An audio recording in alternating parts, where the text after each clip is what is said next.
हिमाचल प्रदेश के 2 दिवसीय दौरे पर धर्मशाला पहुंचने पर प्रधानमंत्री का पारंपरिक नृत्य और फूलों की बारिश के साथ जोरदार स्वागत। मुख्य सचिवों के पहले राष्ट्रीय सम्मेलन में हुए शामिल।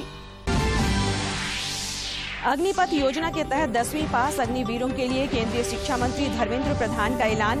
राष्ट्रीय मुक्त विद्यालय शिक्षा संस्थान से मिलेगा 12वीं पास का सर्टिफिकेट।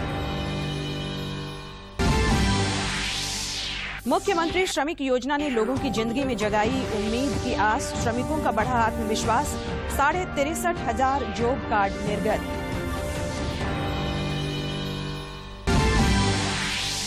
रांची पुलिस उपद्रवियों से निपटने के लिए पूरी तरह अलर्ट। संवेदनशील इलाकों में काफी संख्या में पुलिस जवान और मजिस्ट्रेट की तैनाती। हाईकोर्ट ने सरकार से 17 जून तक मांगा जवाब।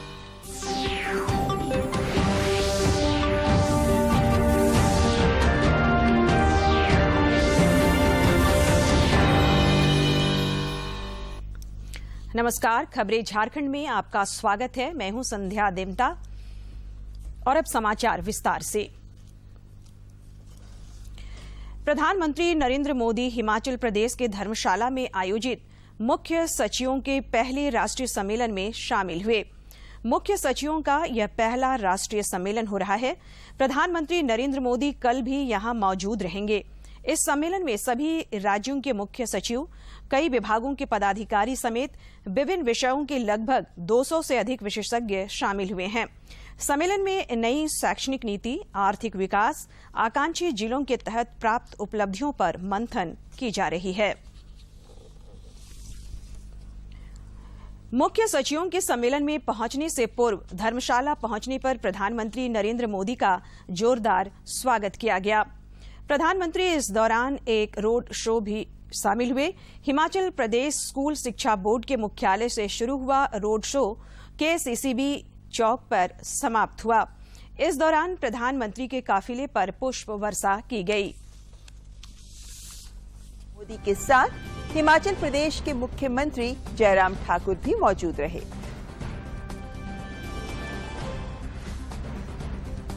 आपको बता दें कि प्रधानमंत्री नरेंद्र मोदी आज और अभिवादन किया। रोड शो के दौरान पीएम मोदी के साथ हिमाचल प्रदेश के मुख्यमंत्री जयराम ठाकुर भी मौजूद रहे।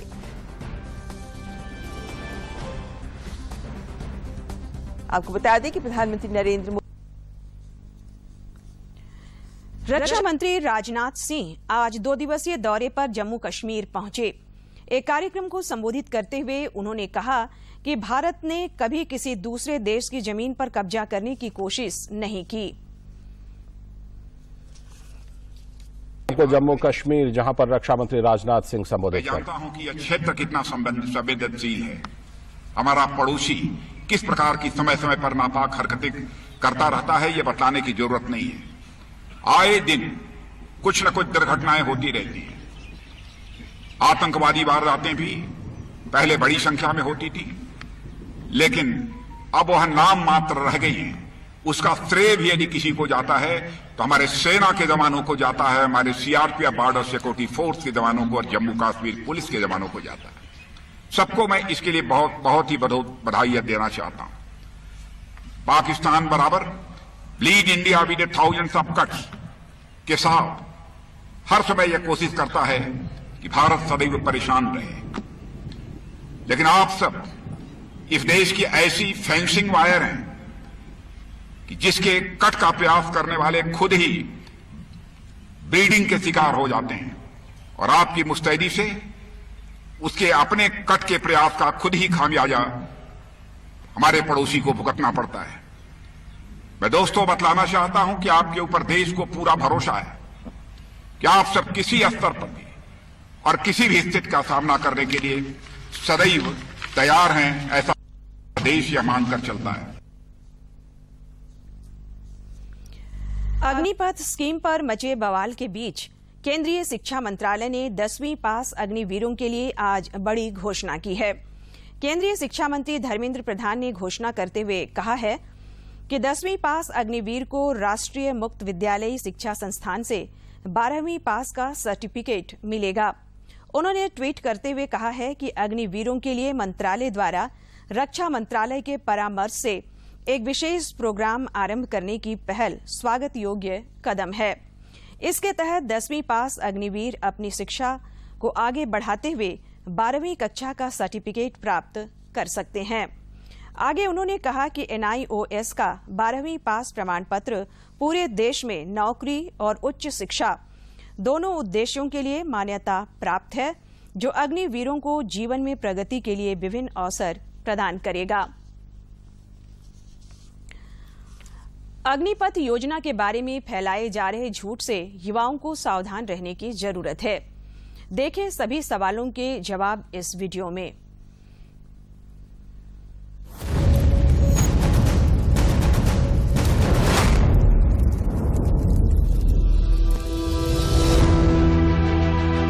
देश है धर्म,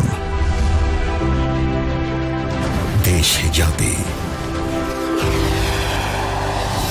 देश है तुम्हारी पहचान। चलो अग्निवीर, तुम अग्नि पथ पर ले देश की सुरक्षा की कमान।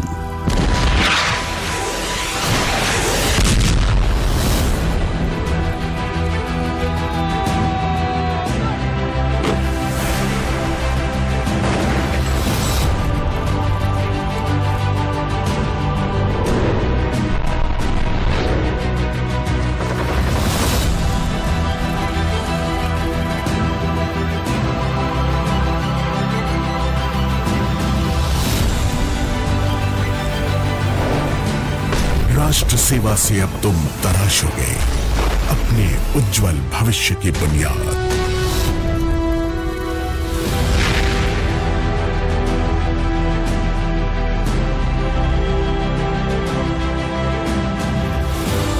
नए नए कौशल को कर हासिल मिलेगी देश को एक सशक्त आत्मनिर्भर भारतीय की सौगात।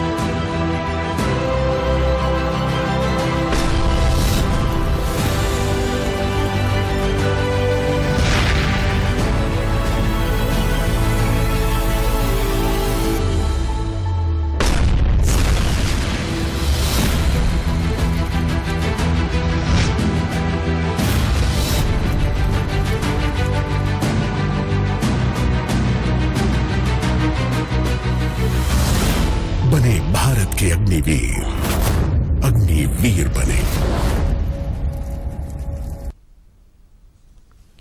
रक्षा राज्य मंत्री अजय भट्ट ने कहा है कि अग्निपथ योजना युवाओं के लिए बेहद लाभकारी है। उन्होंने कहा कि विपक्ष केवल विरोध के लिए इसका विरोध कर रहा है।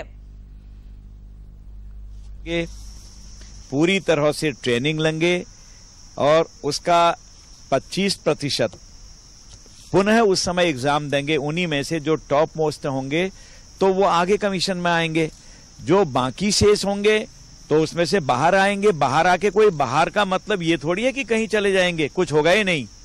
वो कई सेवाएं ऐसी हैं उनको स्वयं ही ले लेती है बाद में। इसका मतलब ये नहीं कि बाहर आ गए तो कोई उनका महत्व नहीं है। ये गलत विपक्ष की अफवाह है और विपक्ष गैर जिम्मेदाराना है। जब जब भी विपक्ष ने कोई भी बात उठाई है तो एक भ्रम फैलाया है।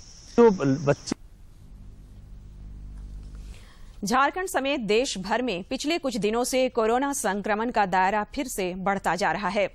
देश में पिछले 24 घंटे के दौरान कोरोना के 12,213 नए संक्रमितों की पहचान की गई, जबकि इस अवधि में 7,624 संक्रमित स्वस्थ भी हुए हैं। केंद्रीय स्वास्थ्य मंत्रालय ने सभी राज्यों को कोरोना संक्रमण के प्रसार को थामने के लिए एहतियाती उपायों पर सख्ती से अमल करते रहने का सुझाव दिया है।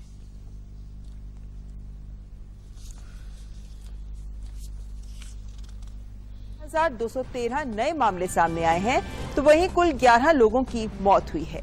इस दौरान 7,624 लोग कोविड से स्वस्थ हो चुके हैं। डराने वाली बात यह है कि कोरोना मामलों में 3,500 से ज्यादा का उछाल दर्ज किया गया है। कल के मुकाबले कोरोना के मामलों में 38% से ज्यादा का इजाफा हुआ है। देश में कुल सक्रिय मामलों की संख्या 58,000 से ज्यादा पहुंच गई है। वहीं दैनिक पॉजिटिविटी दर भी 2.35% है।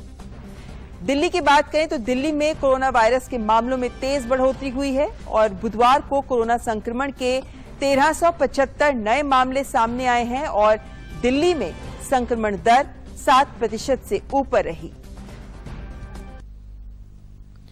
देश में कोरोना को शिकस्त देने में टीकाकरण अभियान भी बेहद कारगर सिद्ध हुआ है और अब तक 1,95,67,37,000 से अधिक कोविड रोधी टीके लगाए जा चुके हैं। 21,000 से अधिक टीके लगाए गए। टीकाकरण अभियान देश में लोगों की कोविड से सुरक्षा का एक महत्वपूर्ण माध्यम है और इसकी उच्च स्तर पर लगातार समीक्षा और निगरानी की जा रही है। मांडर विधानसभा चुनाव को लेकर प्रत्याशियों ने जनसंपर्क अभियान तेज कर दिया है। विभिन्न दलों के उम्मीदवार और निर्दलीय प्रत्याशी भी वोटरों से संपर्क साधकर मतदान की अपील कर रहे हैं। भाजपा की ओर से प्रदेश अध्यक्ष दीपक प्रकाश और विधायक दल के नेता बाबूलाल मरांडी ने आज कई रैलियों को संबोधित किया। उधर कांग्रेस प्रत्याशी नेहा शिल्पी तिर्की भी लगातार चुनाव प्रचार में जुटी हुई हैं। सीपीआई के प्रत्याशी सुभाष मुंडा ने भी कई इलाकों में आज संपर्क अभियान चलाया। कल झामुमो सुप्रीमो शिबू सोरेन की अध्यक्षता में राज्य समन्वय समिति की पहली बैठक होगी। रांची स्थित शिबू सोरेन के आवास में आयोजित इस बैठक में कांग्रेस के आलमगीर आलम, राजेश ठाकुर समेत 9 लोग शामिल होंगे। बैठक के दौरान राज्य के वर्तमान राजनीतिक हालात पर चर्चा की संभावना है। प्रवर्तन निदेशालय द्वारा राहुल गांधी से की जा रही पूछताछ के विरोध में आज झारखंड प्रदेश कांग्रेस ने राजधानी रांची के मोरहबादी से एक मार्च निकाला और केंद्र सरकार के विरोध में नारेबाजी की। प्रदेश अध्यक्ष राजेश ठाकुर के नेतृत्व में निकाले गए इस मार्च को पुलिस ने राजभवन के समीप रोक दिया। मार्च में विधायक दल के नेता आलमगीर आलम, सुखदेव भगत मौजूद थे। केंद्रीय गृह विभाग के अपर सचिव प्रवीण वशिष्ठ ने आज जल शक्ति अभियान के तहत खूंटी के मुरहू प्रखंड के कोलम्बदा गांव में बनई नदी पर बनने वाले बोरी बांध का जायजा लिया। इस दौरान जिले के उपायुक्त शशि रंजन, पुलिस अधीक्षक अमन कुमार समेत कई पदाधिकारी उपस्थित थे। इस दौरान जिले के उपायुक्त ने कहा कि इस बांध के बनने से आसपास के इलाके में तीनों सीजन में सब्जियों का उत्पादन को बढ़ावा मिलेगा। उन्होंने ग्रामीणों के साथ भी बातचीत की है और ग्रामीण भी समझाया है, बता रहे हैं कि किस तरह से बनई रिवर को इन्होंने वापस से रिवाइव किया है और कैसे इनका नेक्स्ट फ्यूचर प्लान किया है। और इन लोग का एक छोटा सा डिमांड भी था कि सोलर लिफ्ट इरीगेशन और भी लगाया जाए ताकि मैक्सिमम एरिया को, जो इसके अंदर कैचमेंट एरिया का जो पार्ट होता है, उस एरिया को भी हम लोग कवर कर सकते हैं जहाँ पे इरीगेशन हो सकती है और हम तीनों फसल की खेती कर सकते हैं। तो ये मुख्यमंत्री के करीबियों द्वारा शेल कंपनी चलाने और खनन लीज आवंटित किए जाने के खिलाफ शुक्रवार को हाईकोर्ट में जनहित याचिका पर सुनवाई होगी। इधर सरकार की ओर से इस सुनवाई को स्थगित करने का आग्रह किया गया। सरकार ने एक हस्तक्षेप याचिका दायर कर कहा कि उनका पक्ष रखने वाले वरीय अधिवक्ता कपिल सिब्बल अभी कोरोना से पीड़ित हैं। महाधिवक्ता भी संक्रमित हैं। ऐसे में फिजिकल सुनवाई में वे हिस्सा नहीं ले सकते। कोरोना महामारी काल में मुख्यमंत्री हेमंत सोरेन द्वारा शहर में निवास करने वाले अकुशल श्रमिकों के लिए शुरू की गई मुख्यमंत्री श्रमिक योजना से राज्य के 50 नगर निकायों में निवास करने वाले गरीबों और श्रमिकों को लाभ मिलेगा। इस योजना से अब तक 63,500 जॉब कार्ड निर्गत हो चुके हैं। वहीं 12 लाख से अधिक मानव दिवस कार्य का आवंटन भी हो चुका है। इस योजना से अब तक शहरी जनसंख्या के करीब 31% लोग जो गरीबी रेखा के नीचे जीवन यापन कर रहे हैं, लाभान्वित हो चुके हैं। राजधानी रांची में पिछले शुक्रवार को हुई घटना के बाद जिला प्रशासन पूरी तरह से अलर्ट मोड में है। संवेदनशील इलाकों में काफी संख्या में पुलिस जवान और मजिस्ट्रेट तैनात किए गए हैं। इतना ही नहीं, किसी भी अप्रिय घटना से बचने के संवेदनशील इलाकों में घेराबंदी भी की गई है। राजधानी रांची में 10 जून को हुई हिंसा और उपद्रव की घटना के एक सप्ताह बीतने के बाद कल शुक्रवार को जुमे की नमाज के दौरान माहौल न बिगड़े, इसके लिए पुलिस ने हर तरह की व्यवस्था की है। डीआईजी अनीश गुप्ता ने बताया कि राजधानी के सभी संवेदनशील स्थानों की घेराबंदी कर दी गई है। आने जाने वाले हर शख्स पर नजर रखी जा रही है। उन्होंने बताया कि रांची के डोरंडा, लोअर बाजार, डेली मार्केट, हिंदपीढ़ी और कोतवाली इलाके में विशेष सतर्कता बरती जा रही है। कई संवेदनशील स्थानों पर फोर्सेस की प्रतिनियुक्ति की गई है, आरएएफ की भी प्रतिनियुक्ति हुई है। आज यहाँ पे जो अतिरिक्त बल उपलब्ध कराया गया है उसका एक मॉक ड्रिल करवाया गया है, उनको ब्रीफिंग की गई है सभी वरीय पदाधिकारियों के द्वारा। उसके अतिरिक्त जो ये वज्र वाहन वाटर कैनन यहाँ पे अन्य जिलों से आए हैं, इनकी भी एक प्रिपेयर्डनेस की और इनकी जो वाहन परेड जिसे बोला जाता है वो करवाया गया। वहीं सिटी एसपी अंशुमान कुमार ने बताया कि राजधानी रांची में विधि व्यवस्था सामान्य रहे और शांति कायम रहे, इस पर विशेष ध्यान दिया जा रहा है। इसी के तहत रैप के जवानों को तैनात किया गया है। उन्होंने उम्मीद जताई है कि राजधानी में फिर से शांति व्यवस्था कायम होगी और आम जनता के मन से भय भी दूर होगा। सीआरपीएफ की 2 आरएएफ कंपनी मुहैया कराई गई है, जिनका मुख्य उद्देश्य जो है दंगा नियंत्रण होता है। अभी आपने इनका प्रदर्शन देखना शुरू किया है। ये अब लोग अपना प्रदर्शन करने के बाद रूट मार्च भी करेंगे और हम लोग को उम्मीद है कि ऐसे तो शांति बनी ही रहेगी, परंतु हमारी तैयारी भी पूरी आप सभी को दिखाई दे और आम जनता के अंदर भी जो है मन में अगर किसी प्रकार का कोई भय हो वो दूर हो जाए। रांची अमन पसंद लोगों के लिए जानी जाती है। ऐसे में पुलिस प्रशासन यहां पुनः शांति स्थापित करने की कोशिश में हर संभव प्रयास कर रहा है। दूरदर्शन के लिए रांची से कर्मवीर की रिपोर्ट। बीते शुक्रवार को रांची में हुई हिंसा पर झारखंड हाईकोर्ट ने स्वतः संज्ञान लिया है। हाईकोर्ट ने इस संबंध में सरकार से कल तक पूरी रिपोर्ट मांगी है। कल इस मामले को लेकर जनहित याचिका पर सुनवाई होगी। जामताड़ा पुलिस प्रशासन द्वारा साइबर अपराध रोकने के उद्देश्य से आज एक रैली निकाली गई। पुलिस अधीक्षक मनोज स्वर्गीयरी ने कहा कि जिले में बढ़ते साइबर अपराध को रोकने के लिए जागरूकता की जरूरत है। इस दौरान जिले के उपायुक्त फैजक अहमद मुमताज भी शामिल हुए।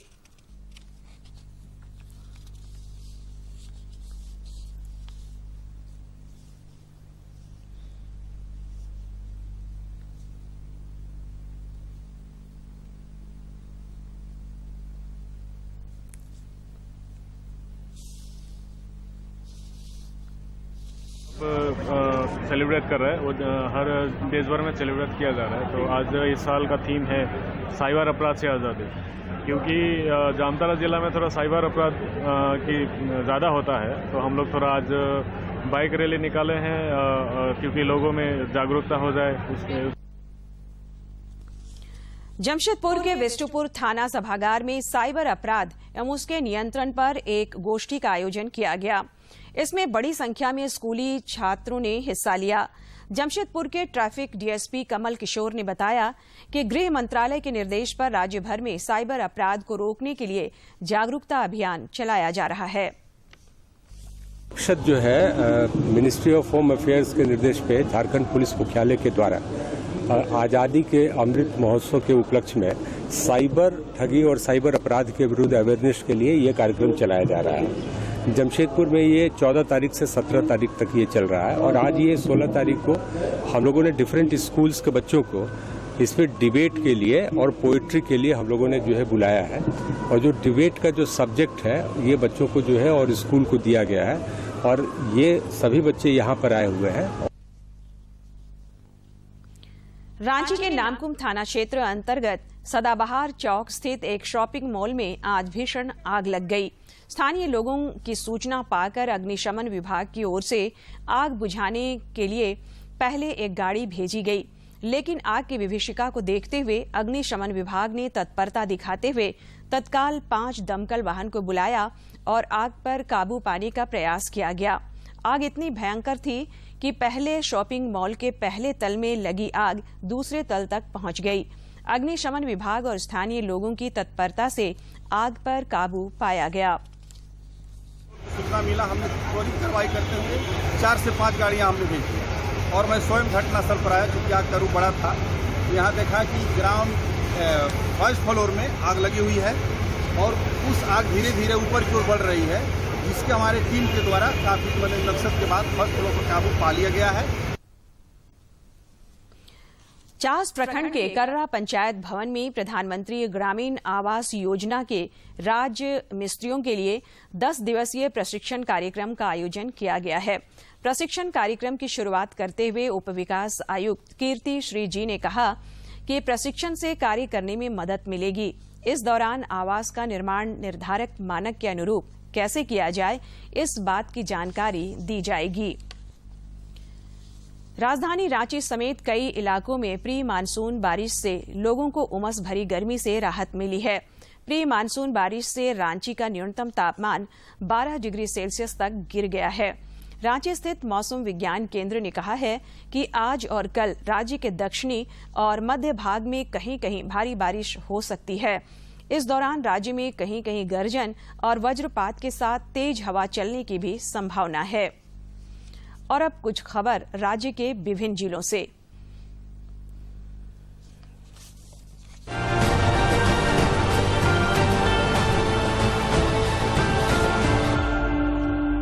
कोडरमा जिला समाहरणालय स्थित सभागार में त्रिस्तरीय पंचायत निर्वाचन के तहत सभी नवनिर्वाचित जिला परिषद सदस्यों को पद की शपथ दिलाई गई। देवघर में होने वाले राजकीय श्रावणी मेला के दौरान श्रद्धालुओं की सुविधा के लिए विभागवार किए जाने वाले कार्यों की समीक्षा की गई। इस दौरान उपायुक्त ने अधिकारियों को कार्य में तेजी लाने का निर्देश दिया। देवघर उपायुक्त ने पथ प्रमंडल, भवन प्रमंडल, ग्रामीण विकास विशेष प्रमंडल, विद्युत प्रमंडल देवघर, नगर निगम, जनसंपर्क कार्यालय, पेयजल एवं स्वच्छता विभाग के कार्यों की समीक्षा की। साथ ही संबंधित अधिकारियों को आवश्यक व उचित दिशा निर्देश दिए। गोड्डा जिला समाहरणालय स्थित सभागार में जिला परिषद अध्यक्ष के चुनाव प्रक्रिया का आयोजन किया गया, जिसमें परिषद के 24 सदस्यों के द्वारा क्रमशः वोटिंग कराई गई, जिसमें श्रीमती बेबी देवी को 13 वोट, श्रीमती रंजना सिंह को 11 वोट प्राप्त हुआ। पलामू जिले में राष्ट्रीय कुष्ठ उन्मूलन कार्यक्रम के तहत 1 जुलाई से 14 जुलाई तक कुष्ठ रोगी खोज अभियान की शुरुआत की जाएगी। इस दौरान जिले के सभी प्रखंडों के प्रत्येक गांव में कुष्ठ रोगियों की खोज की जाएगी। गुमला जिला के सरहुल सरना संचालन समिति ने घाघरा प्रखंड मुख्यालय स्थित झकरा कुंभा में सम्मान समारोह आयोजित किया। इसमें यूपीएससी परीक्षा में सफलता हासिल करने वाले अंकित बड़ाइक व खेलो इंडिया प्रतियोगिता के गोल्ड मेडलिस्ट सुप्रीति कच्छप व मां बालमती देवी को सम्मानित किया गया। पलामू के महुआ डांड वन क्षेत्र अंतर्गत लोद, परेवा और मिर्गी गांव में हाथियों ने जमकर उत्पात मचाया है। हाथियों ने कई गांवों में घर को नुकसान पहुंचाया, साथ ही घरों में रखे अनाज को भी बर्बाद कर दिया। राज्य के +2 स्कूलों में शिक्षकों के कुल 3120 पदों पर नियुक्ति होगी। इनमें 2855 पदों पर सीधी और 265 पदों पर हाई स्कूल शिक्षकों की नियुक्ति होगी। कार्मिक विभाग द्वारा झारखंड कर्मचारी चयन आयोग को इस संबंध में पत्र भेजी गई है। आज भारतीय जनता युवा मोर्चा के तत्वावधान में कांके डैम स्थित पतरा गोंदा फुटबॉल मैदान में देश के सभी दिवंगत खिलाड़ियों की याद में वृक्षारोपण कर उन्हें श्रद्धांजलि अर्पित की गई। इस दौरान बालिका फुटबॉल खिलाड़ियों समेत मोर्चा से जुड़े कई लोग उपस्थित थे। झारखंड टूरिज्म के तत्वावधान में 20 से 22 जून तक धनबाद में एडवेंचर टूरिज्म एक्टिविटी का आयोजन किया जा रहा है। मैथन डैम में आयोजित होने वाले इस कार्यक्रम में विभिन्न प्रतियोगिताओं का आयोजन किया जाएगा।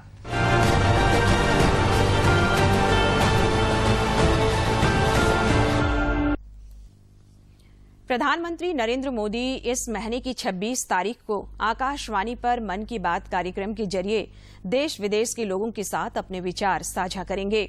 आम लोग इस कार्यक्रम के लिए अपने सुझाव 24 जून तक भेज सकते हैं। मन की बात है जन जन की, संघर्षों के कुछ किस्से, कहानी कुछ सफलताओं की, अनकही विरासत की, उम्मीदें नए भारत की। महीने के आखिरी रविवार का रहता है इंतजार। मलयाचल के आंचल से विंध्याचल के आंगन तक, ब्रह्मपुत्र के घाट से हिमालय के विस्तार तक होती है मन की बात प्रधानमंत्री के साथ। तो सुनिए इस महीने 26 जून सुबह 11 बजे मन की बात आकाशवाणी और दूरदर्शन के सभी चैनलों पर। इसके अतिरिक्त आकाशवाणी और दूरदर्शन के YouTube चैनल और प्रसार भारती के ऐप न्यूज ऑन एयर पर सजीव प्रसारण लाइव स्ट्रीमिंग के माध्यम से। तो याद रखें, रविवार 26 जून सुबह 11 बजे मन की बात। और आइए अब देखते हैं स्वतंत्रता संग्राम में कितना खास है आज का दिन। 16 जून अमर स्वतंत्रता सेनानी चित्तरंजन दास की पुण्यतिथि है। उनका जन्म 5 नवंबर 1870 को कोलकाता में हुआ था। चित्तरंजन दास ने अपनी स्नातक की पढ़ाई 1890 में प्रेसिडेंसी कॉलेज से पूरी की। उसी वर्ष वे ICS क्वालिफाई करने के लिए इंग्लैंड चले गए। इस सेवा में अंग्रेजों का वर्चस्व था। दुर्भाग्य से वे फेल हो गए। इसके बाद उन्होंने विधिक सेवा में आने का विकल्प चुना।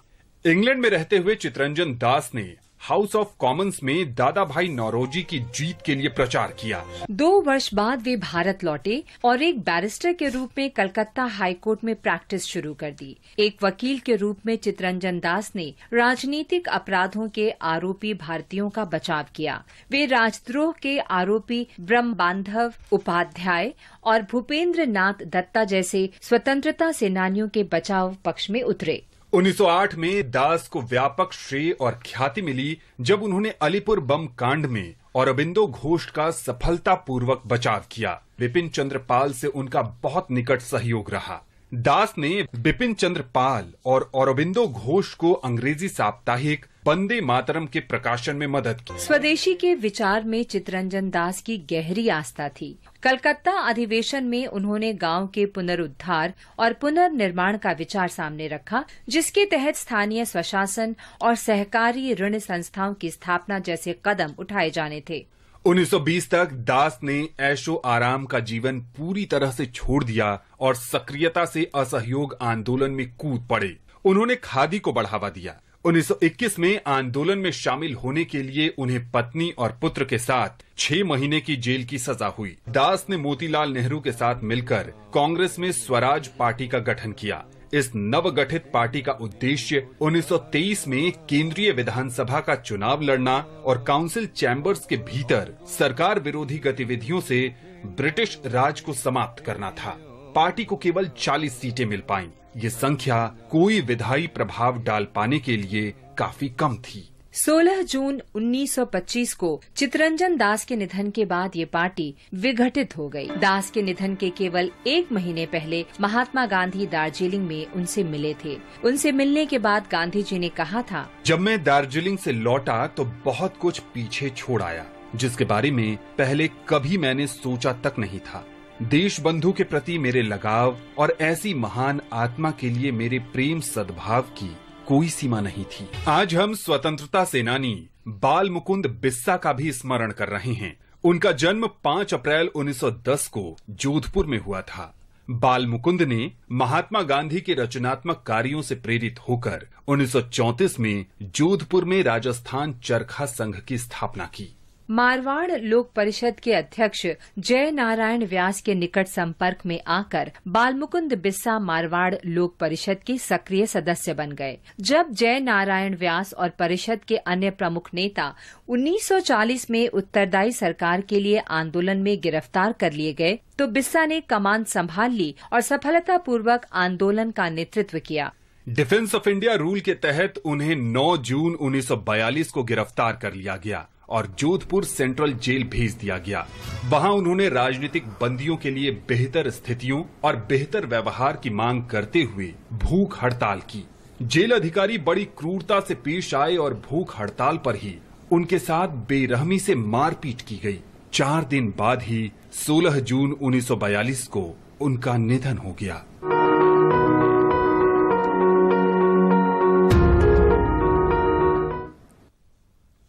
और अब आखिर में इस बुलेटिन के मुख्य समाचार एक बार फिर।